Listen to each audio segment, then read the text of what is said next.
to our first webinar for 2022 on the topic, We Cannot Eat Oil and Gas, Seismic Surveys on the East and West Coast of South Africa.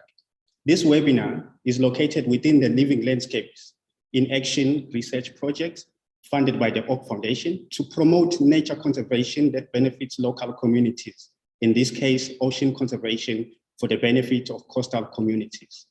The legal battle in the courts between coastal communities and big corporations is ongoing, if not far from being over. On the East Coast, an interim interdict was granted by the Grahamstown High Court in Makhanda on 28 December 2021. On the West Coast, an interdict was granted by the High Court in Cape Town on the 1st of March. We will reflect on these judgments in this webinar. By the way, the year 2022 is the year of the artisanal fisher. It is an honor and pleasure to introduce the following speakers. All of them were part of the current litigation processes in the High Courts to challenge seismic surveys. Our speakers include Nonhle Butuma from Moniba Crisis Committee, Sinegugu Zukulu from Sustaining the Wild Coast, Vilmin Wilcom from Legal Resources Center, Christian Adams from Fishers United, and the South African Small Scale Fishers Collective, and Moniba Isacs from the Institute for Poverty, Land and Agrarian Studies at the University of Western Cape. Nonhle Butuma, one of our speakers, is the spokesperson of Moniba Crisis Committee of the Kolobene community situated on the Wild Coast in the Eastern Cape. The committee was formed in 2007, and it is fighting for community land rights and the environment, as well as trying to ensure human rights are not violated in the name of development. Sinegugu Zukulu is a dynamic, inspiring, and deeply motivated educator, social and environmental activist. He was born on the Mbondoland Wild Coast, a place of deep significance in his life. He is against imposed development while favoring bottom-up, locally induced human-scale development that will be beneficial to people. Christian Adams is a fourth-generation fisher in Steenbeck Cove, St. Helena Bay on the West Coast. He represents the Fishers United and the South African Small-Scale Fisheries Collective. He has been actively involved in many positive changes regarding the livelihoods and rights of small-scale fishers across the globe and internationally, including within the UN and FAO. Vilmin is an attorney and co-lead in the land program. She joined the LRC in 2009 as candidate attorney. Since then, her practice has specialized on issues of African customary law and community governance systems, in particular as it relates to community rights to natural resources such as land, fishing, and other extractives. She is active in both litigation and policy and law reform to further the democratization of rural communities, ensuring the equality of customary communities and enforcing their rights to determine their own development path. She has published on law and complex systems, customary law, the right to development, and free, prior, and informed consent in the African continent, and the rights of women living under customary systems. Moniba Isacs is a full professor with the University of Western Cape Institute for Poverty, Land and Agrarian Studies. She submitted a supporting affidavit in a matter between Christian Adams and Minister of Mineral Resources and Energy. Her work on small-scale fishing communities in South Africa spans over 25 years. She also works extensively on the continent in small-scale fisheries and has started the movement to call for blue justice for small-scale fisheries around the world.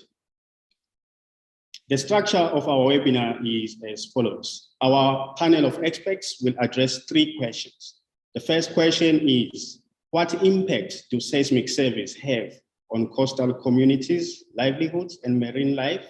What does the South African Constitution say about protecting coastal livelihoods and the environment? How sustainable are the courts in defending coastal communities, livelihoods, and marine life? We are going to have an interactive discussion with the speakers for 30 minutes, which will be followed by a 30 minutes general discussion. So, Nonhle, based on your experiences working with coastal communities in the Eastern Cape on the Wild Coast, what impacts do seismic surveys have on coastal communities, livelihoods and marine life? Over to you, Nonhle. Thank you so much, Ngobi. Yes, the impact that can happen if the seismic survey was taking place, it was going to be too much for the people that were living on the coast. Remember that Wild Coast is known of the fishing area. All the fishermen are coming from different areas for doing fishing in our coastal. And now we have a lot of livelihood, which is the people that are dependent from the ocean for survival. Now, if you blast, as the seismic survey, they were going to do their own survey, they were planning to blast our ocean. That means many species from the ocean will be dying, including the fish. Now, the issue that we have is that we put more the national economy over our livelihood, over our local economy. As Shell also says that they are creating jobs, but what kind of jobs that when they're going to bring, and it needs to destroy our own livelihood? Because for our issue when it comes to ocean is not only a hub to fish, I mean a hub to eat. Also, it's part of spiritual place. It's a heritage. It's one of sacred place where our ancestors are residing there. Now you destroy the whole chain, the whole system of life. It's not only the fish that you destroy when you do this seismic survey, and also the sound that was going to take place is going to scare everything, also to the people that are living next to the coast. Those are the reasons that we say that no, even survey alone, it's going to leave a negative impact. The negative impact that it will not going to be reversed. Thank you so much, Sinegugu. I beg your pardon, Nonhle. So, Sinegugu, you also work on the Wild Coast, and based on your experiences, what are the impacts of seismic surveys on coastal communities as well as on marine life? Thank you very much, Mbovu. The seismic exploration research is showing us that in the places where it has taken place, during that seismic exploration, the catch or the fish that is available to the fishing communities declines sharply. So which means, therefore, people will not be able to earn their livelihood. Remember, for instance, within the Wild Coast where I am, people, they fish, they collect crayfish, they collect limpets, mussels, oysters, all of those things, and many other things like your squid. So therefore, if this seismic is allowed to go ahead, that's going to be a problem where the people who are dependent on the ocean are going to see a decline on the catch that is available to them. But of major importance is the fact that it's not only about the subsistence fishery where people go catch fish to eat. It's also about an economic activity. Coastal communities have just been working with the Department of Environmental Affairs in the fisheries section. They have encouraged the people to establish cooperatives. They then were given permits, which give them the rights to be able to catch fish for commercial purposes. Some of those, if not most of those, they even promised boats which they would use when doing that. But both government has not yet delivered on those promises. Now, when you bring in the exploration for oil and gas, that brings in a contradiction from what has recently been planned by Environmental Affairs. And now we have got another government department that brings in now putting forward an interest to explore for oil and gas.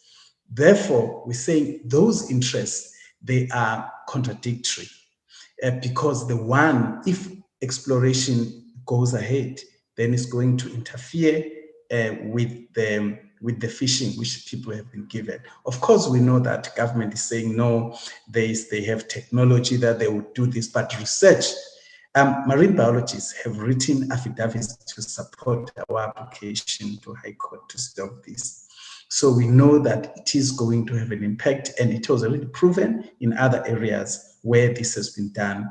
It has been destructive. And the reason why it is destructive is because seismic exploration, the blasting with those air guns, destroys the very basis of the food chain within the ocean, your phytoplanktons, which is the base of the food chain, to which the very small fish are dependent on. And when you disturb the base of the food chain within the oceanic ecosystem, then therefore there's going to be that's going to affect the entire system. So therefore, that is putting therefore the people, and we know they use the argument that they will create jobs, not going to create jobs for all the coastal communities, even if they were going to.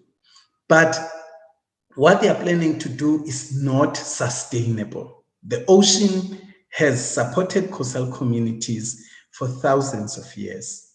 Even in our area, we have shell middens that show people who lived here during the last ice age. And there are lots of shells showing that they were dependent on the shellfish, which means the ocean is able to support coastal communities for many, many years. But if they explore for oil and then the oil is found, the greatest challenge is then what happens then to the livelihood. Even if jobs are created, no one, no company, no government will ever be able to create enough jobs to support all the coastal communities, all the people who are dependent on the ocean. That is why we say, in whatever way you look at it, seismic exploration for oil and gas in our oceans is not an ecologically sustainable economic activity. Therefore, it should be stopped because it is not in the interest of the coastal communities, but it's in the interest of the shareholders of Shell. Thank you. Thank you very much, Sinekuku.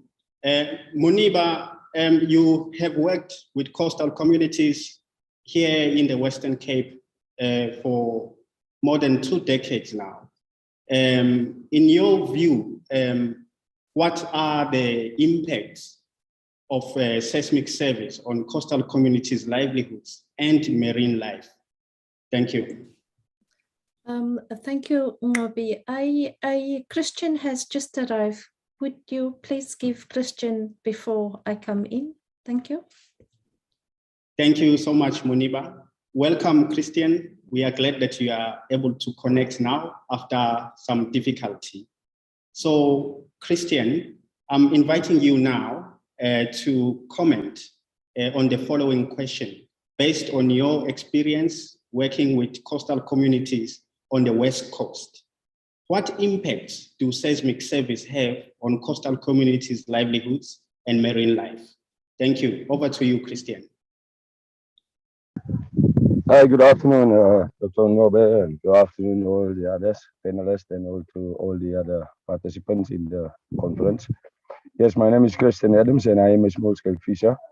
And yes, the impact on coastal communities is quite significant in the fact that a lot of these surveys was done in other places in the world, and there's been effects on the marine and also on the production and migratory routes of some of the species that we are catching, like tuna and all of those things. And for us as small-scale fishers, snook and tuna form an integral part of our livelihood, and snook is actually our mainstay of income throughout the year.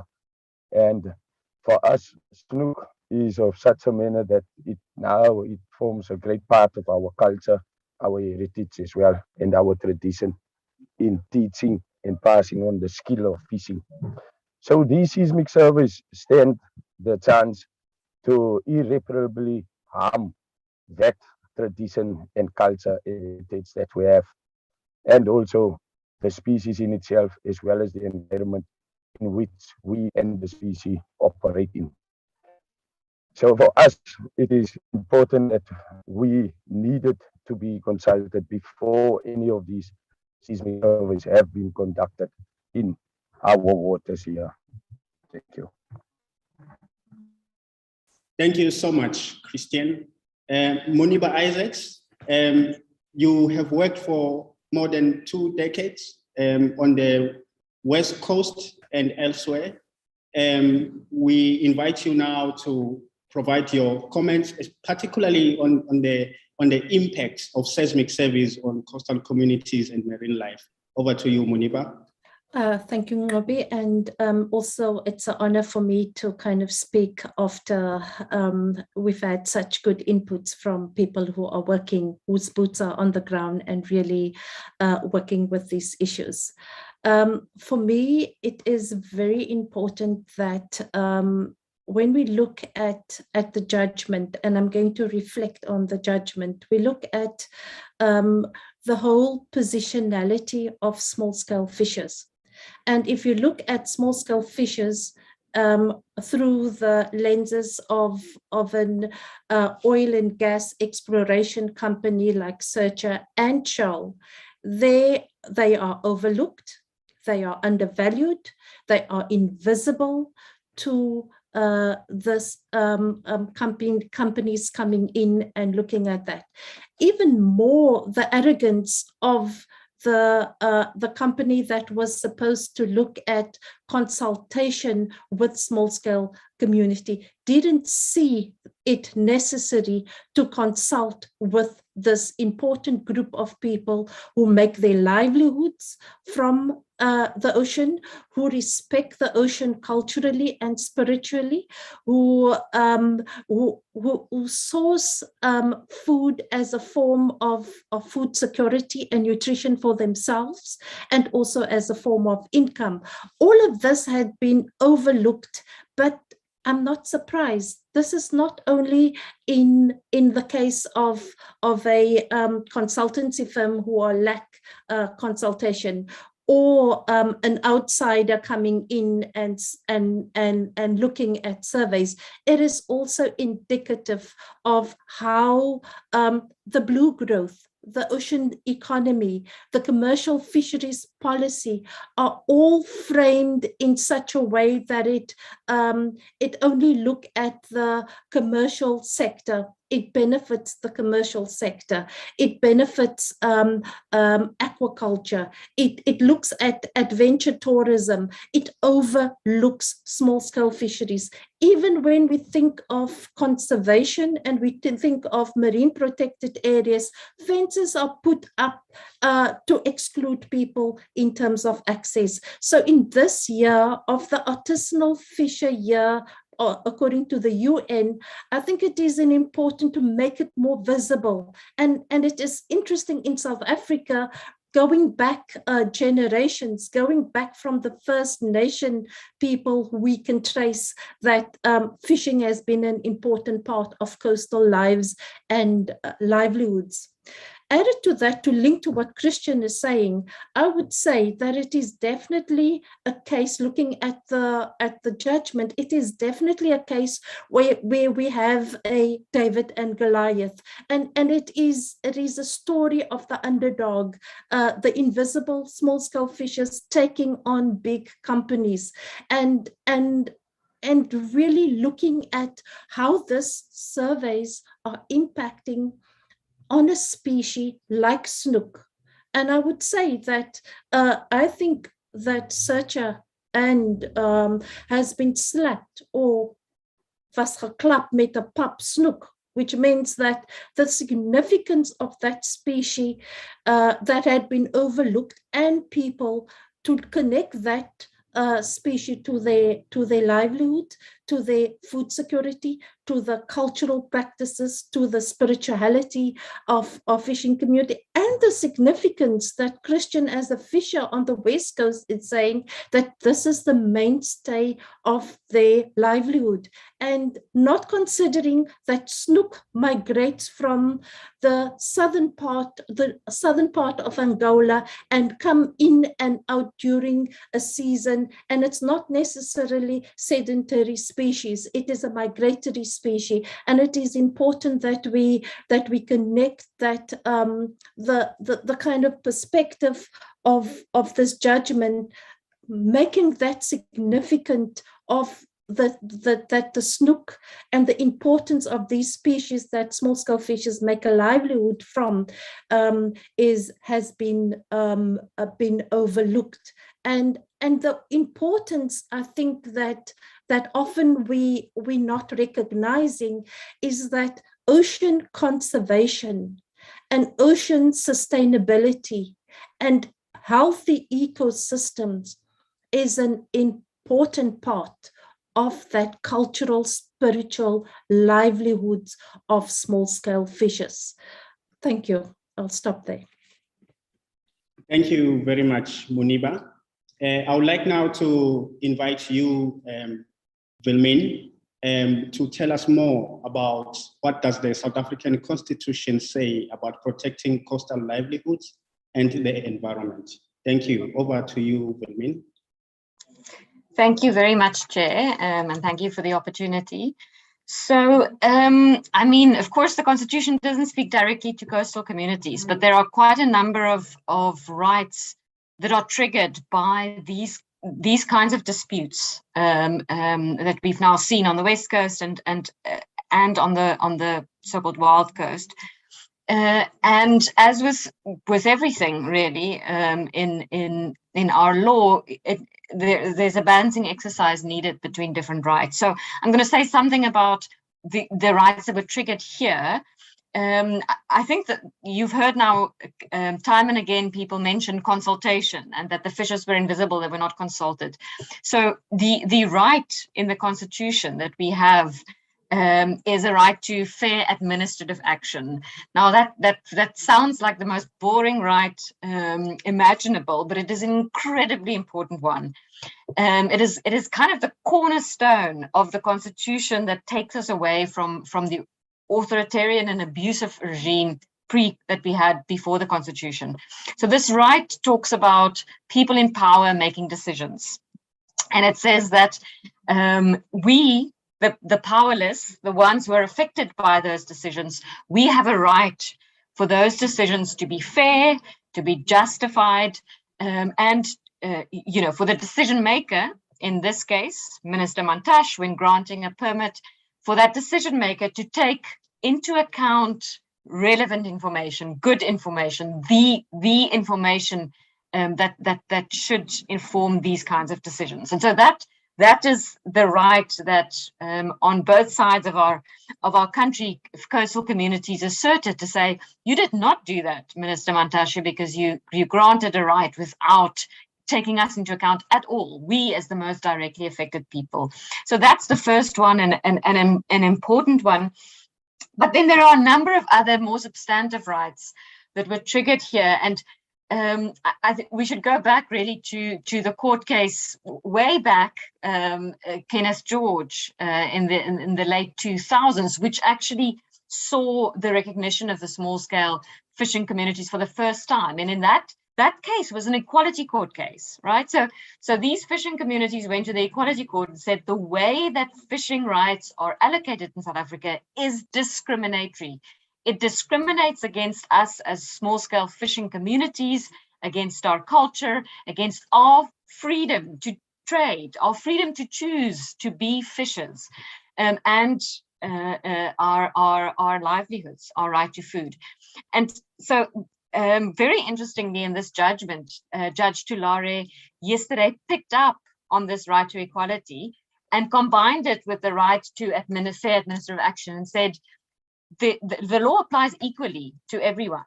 So if the law protects the commercial industry from arbitrary decisions and therefore makes such a consult them in detail and respond to those consultations, then that equally applies to small scale fishers. And so the actions of searcher was actually discriminatory. Then, of course, I've mentioned the right to food. I've mentioned the right to culture, which I think has become very important in these cases. The last one before I get to environment is the customary rights of these communities. So we know that through our constitution specifically independently recognizes customary rights of communities in South Africa, and it was a fishing case that asserted that through the Gongosi judgment in the SCA. And so these communities are also saying we have customary rights to fish. If you do things that limit those rights, then you immediately trigger the limitation of a constitutional right. And that's not something that you can do lightly. And then finally, of course, we have the right to environment in section 24. And I think what's very important in this kind of case is that the right to environment and sustainable development in our courts is understood as a people-centered notion, development and the right to environment both. And therefore, the argument really was it's about protecting the environment here, but also about protecting it in a way that recognizes the most vulnerable people who benefit from a good environment and are also the custodians of that environment. So yeah, I'll stop there. Those are, I think, the key constitutional provisions. Thank you so much, Wilmine.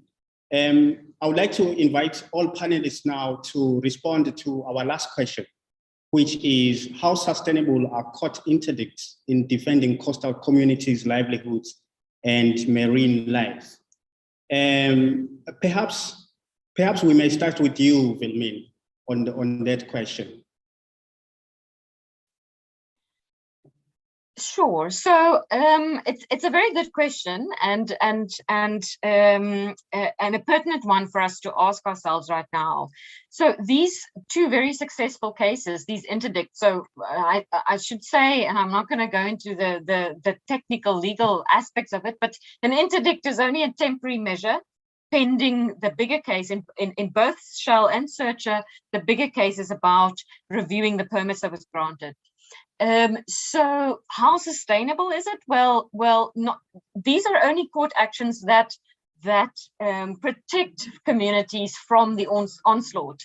These are not directly asserting positive rights of these communities. Of course, I think we have gotten judgments in both cases that really try to assert substantive rights, even though it's simply protecting the communities. But I would say the next frontier really is to move beyond procedural rights. So the right to consultation and the right to defend ourselves from interference with our rights.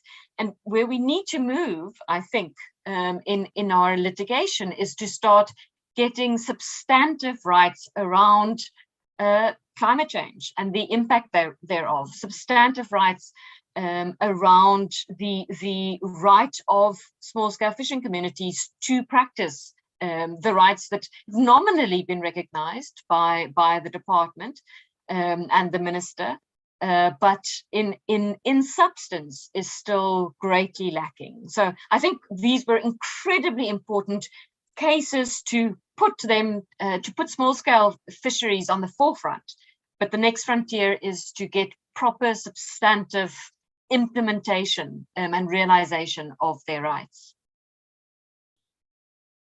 Thank you very much, Wilmine. Nonhle Butuma, if you could also respond to the same question about the sustainability of the court interdict. From where you stand, what does the future look like? Yeah, you know, where I stand right now, the future, it looks darker, what I can say, because you can see the plans of the government are more fossil fuel, which is the big issue that we are facing with the global warming right now. It shows clear that our government is not there to mitigate the climate change. And our government is not there to promote the local economy.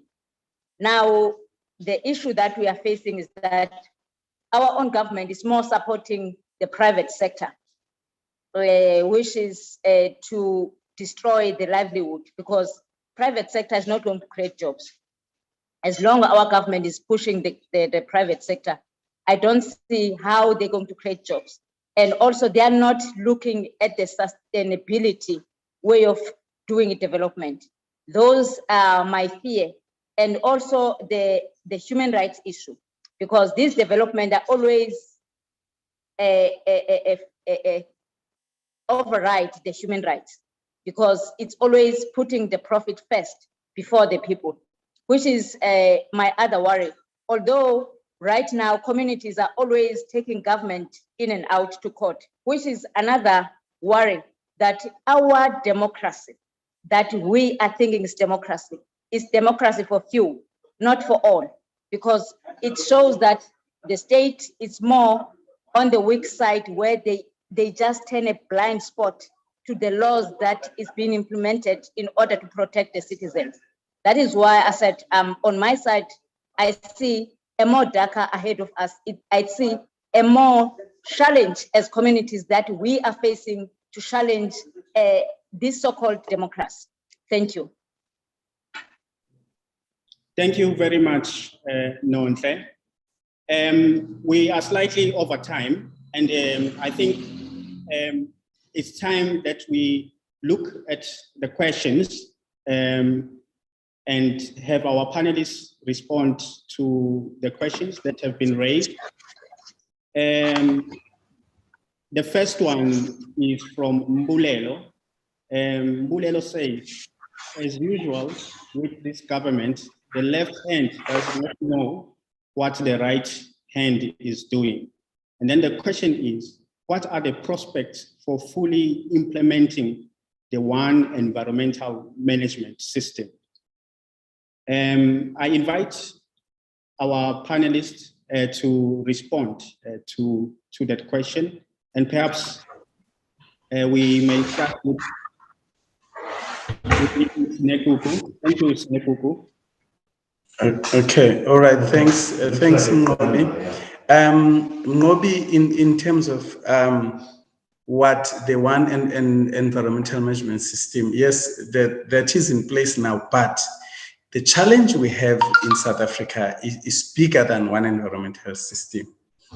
If one was to look at how the ruling party deploys ministers, we have seen since 1994 that there is a growing trend where the government is always deploying a weaker, in terms of political influence, a weaker candidate on the environment department, and a much stronger, like for instance, if we're looking now, you have got Gwede Mantashe, who is the Minister for Mineral Resources and Energy. And then you have Barbara Creasy, and Gwede Mantashe is the chairperson of the ruling party. So the tendency is of making sure that the environment, we know that if we're looking in the previous years, the environment department has even been given to Martinus van Schalkwyk. So there is a tendency to give that environment department somebody who is less influential in terms of the political decisions. And therefore we know that the cabinet sits in what is called in this country, cabinet lekgotla. And decisions are made there, and votes have to be made when decisions are made. Unfortunately, we can see that. I've never been to that meeting, but I can already see that. So decisions are being made there that would undermine the environment. No matter there is a minister, there are laws and all of that. And it is therefore important and significant that we, as South Africans, as the public, as individuals, that we are able to use the Constitution, to use the legislations we have, the statutes that we have at our disposal, to go to court, to use the constitution.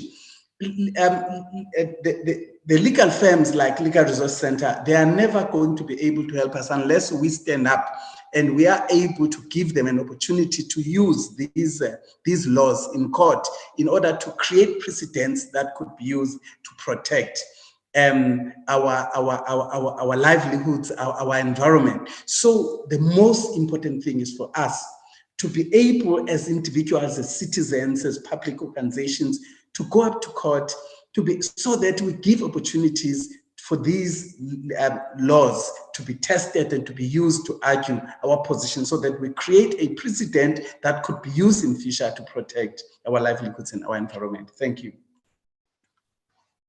Thank you so much, Sinegugu.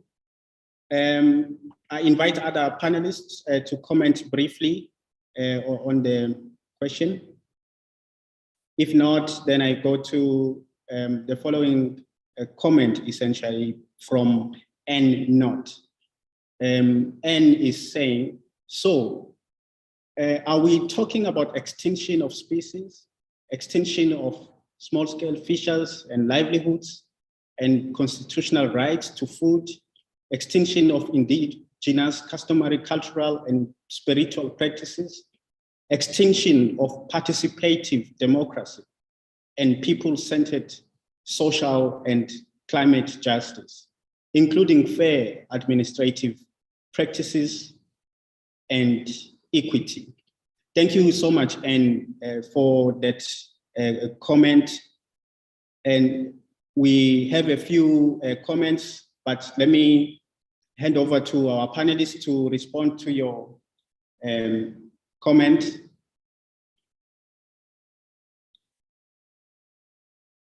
Okay, maybe from you, Christian, about the extinction of rights, customary rights, the erosion of it, which is essentially the erosion of democratic principles. In response to the above comment, what would you say? Yes, thank you, Ngobe. Yes, for us, it's basically a question of this is a fight that has been started not a couple of years ago, but 4 centuries ago. And 400 years ago, my forefathers started fighting against Jan van Riebeeck and the colonialists. And then from there, this fight carried on into different sets of times through apartheid.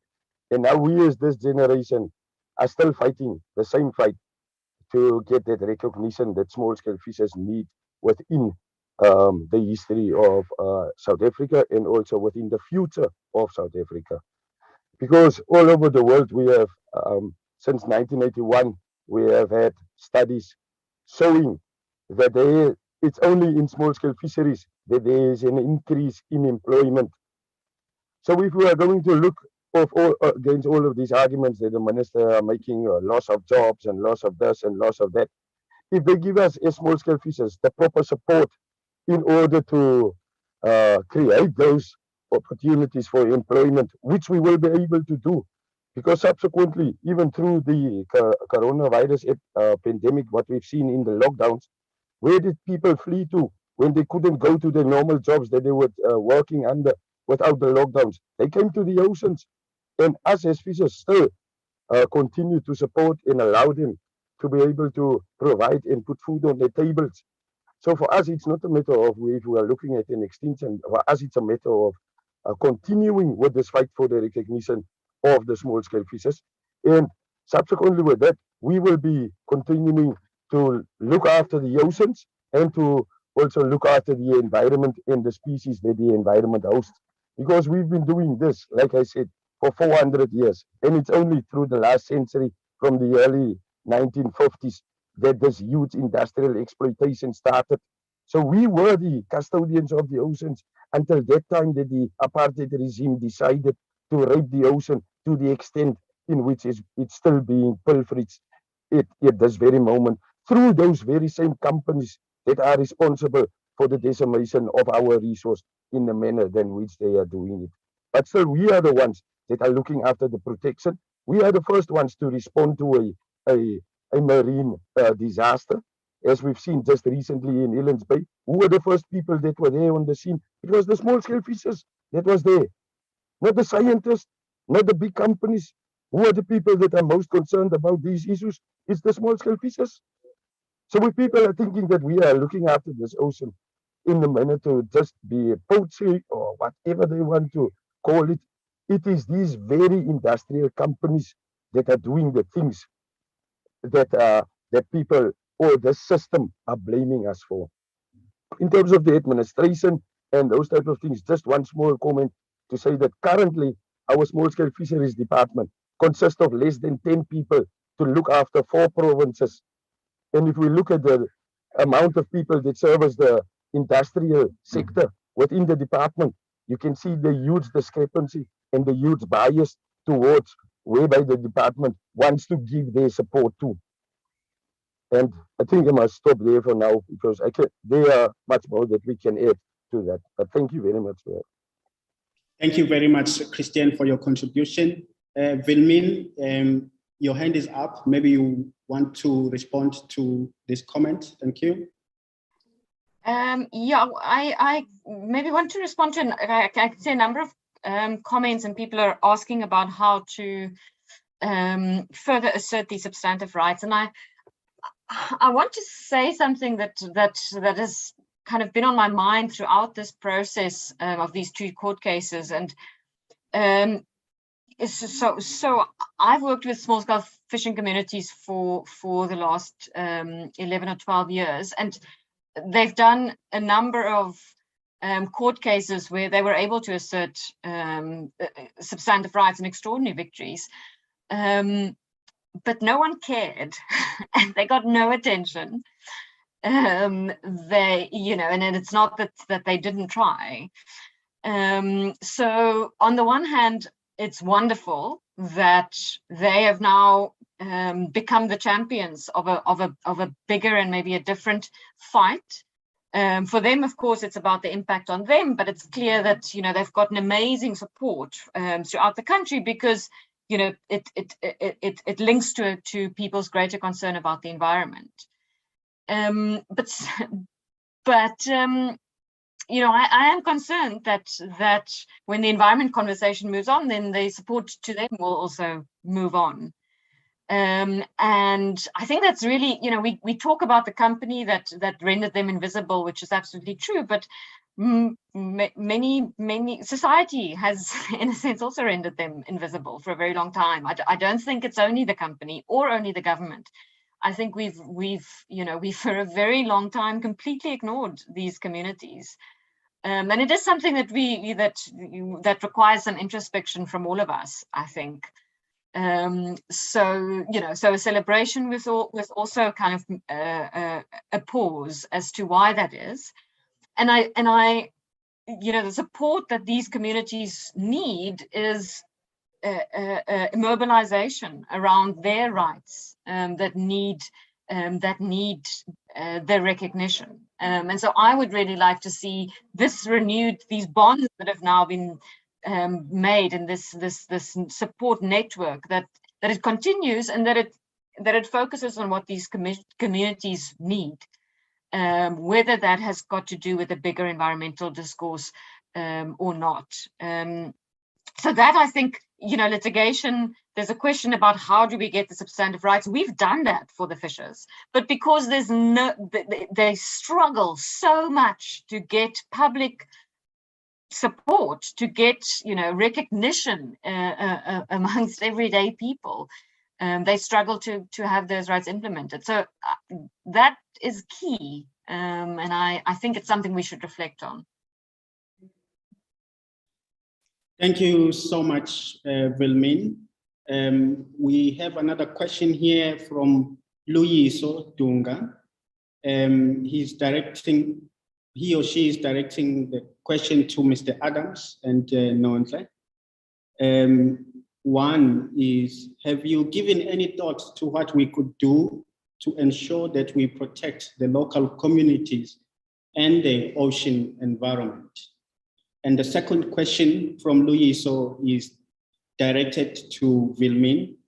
is there any constitutional provision that ensures that these big companies pay reparations to communities they put in harm's way? And then Luiso is thankful. Perhaps we may start with you, Christian, in terms of what the wider public could do in support. Yes, thank you very much, Moniba. Yes, for us as small-scale fishers, I think Wilmin did touch on that, and that it is only through when we have our public actions also, and that also that when we write articles to, these are practical examples of what I'm saying as to what can happen in terms of support. It's to say that when we are writing articles to newspapers, comment on those articles. When we are speaking on social media about these things, look at, for instance, this year is the International Year for Artisanal Fisheries. It's the first time that the United Nations have declared any year the International Year for Artisanal Fisheries. Now, this is the this is the best year for the wider public to come out in support of small-scale fishers, because it's it's been recognized on an international level. But for us, also onto the question of Loiso, is that we've been protecting the environment for centuries, and through that protection of the environment, we've been looking after our communities for centuries as well. And through that, we've been able to keep the tradition, the culture, and the customary right of fishing.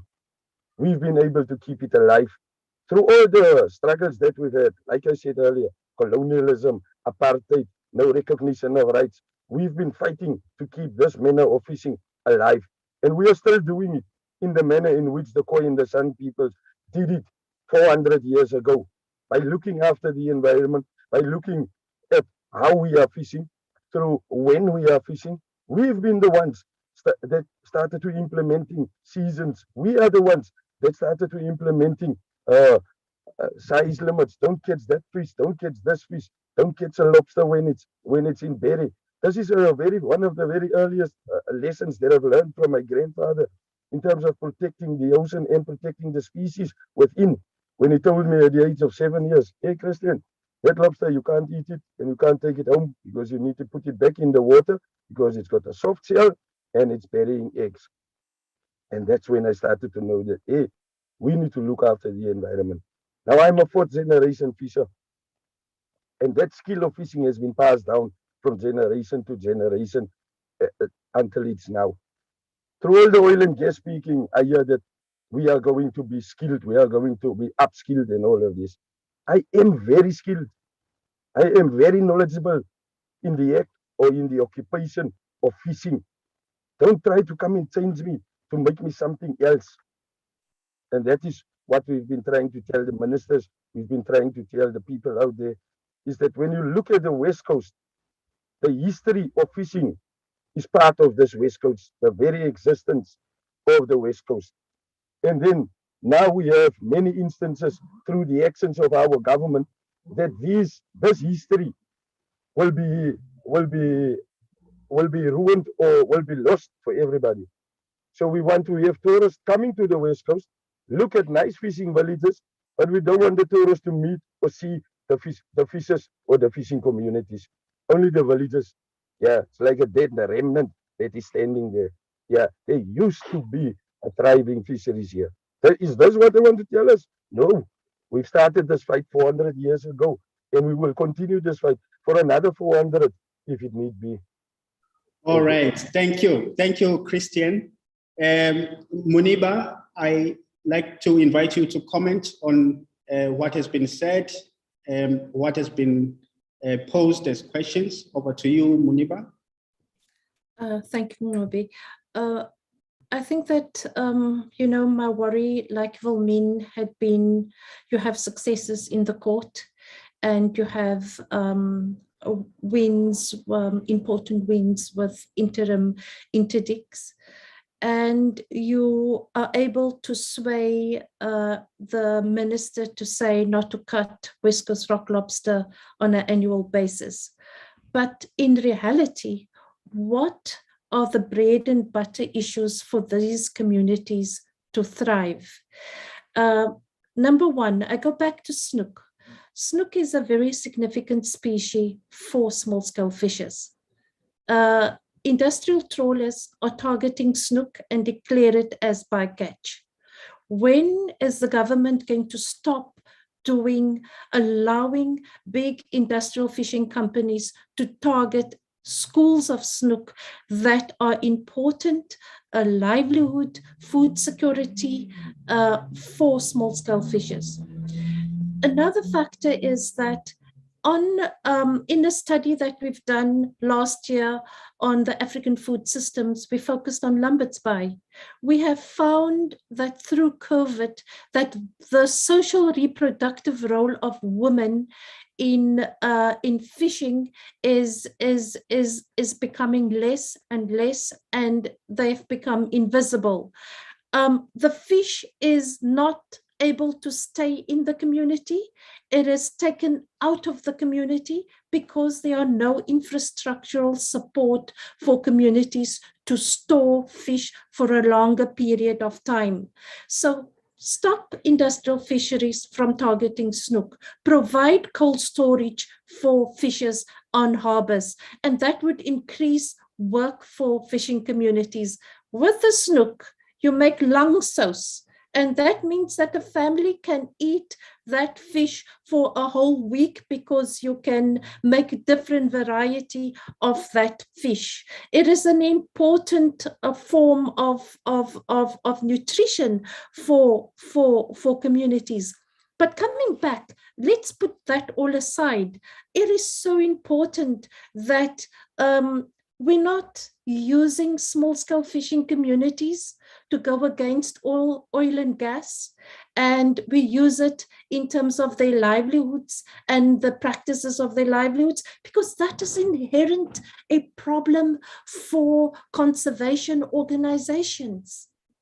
And we need to really unpack how we view conservation and how conservation is really practiced. Because I tell you, I've been in so many meetings where small-scale fishers are known as the poachers. They are the one who are extracting more than what they should. And I think it is important that we bring in the social justice, rights and access of small-scale fishers have been recognized, but we need to really unravel how we practice conservation, how conservation is perceived, and who is and that conservation is seen that it is a living a thing between communities and the ocean, and not disconnected, not forced, that your access is not allowed, and that we need to bring social justice movements in South Africa to start recognizing that these rights are also important. We need to bring the justice and link blue justice to the issue of small-scale fisheries, because we are fighting a bigger battle of oil, gas, aquaculture, sustainability, exclusion of small-scale fishes. So I agree that with Noncle, we are in for a bigger battle, and our space are getting smaller, and we are becoming more invisible as people. So we must stop using small-scale fishes for your own agenda. Start looking at investing and supporting small-scale fishers to practice their livelihood, to support their value chains, to rehabilitate these communities, and not just go as a tourist to kind of view small-scale fishers, but actually buy from them. And I think it is important that we reshape how we think about small-scale fishes. Thank you so much, Moniba. I would like to invite Nontle and Sinegugu to make closing remarks. Thank you. Yeah, you know, what I can say in my closing is that now let's put the environment. When we said environment, including the human being, because the issue that we have, the human being is excluded when we talk about environment. And also let's put the sustainable development, and also let's include the communities, let's include people in the development, because we are on this challenge because there is a huge exclusion of our communities. Now we are no longer part of decision making. Somebody from above decide on behalf of us. Now let's bring the same democracy that we were hoping for. Thank you. Thank you so much, Nontle. Sinegugu, your closing remarks, please.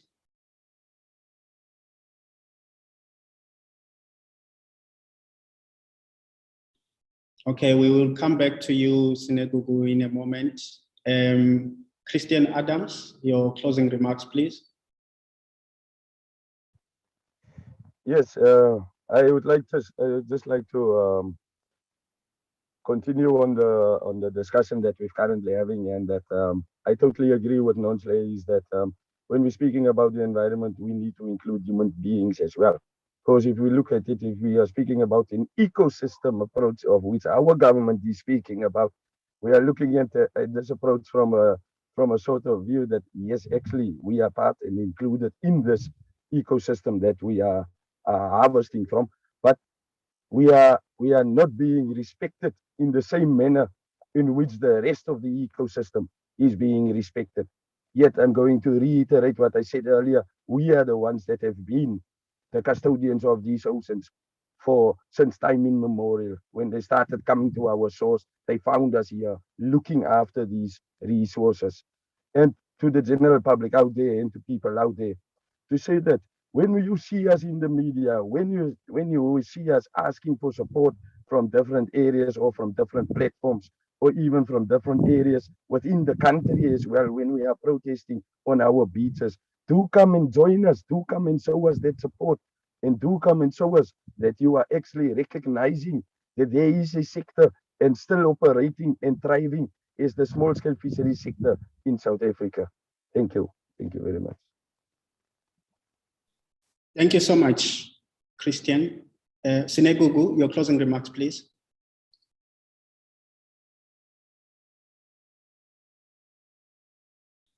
Oh, okay. We will come back to you, Sinegugu, if you're still with us. Vilmin, your closing remarks, please.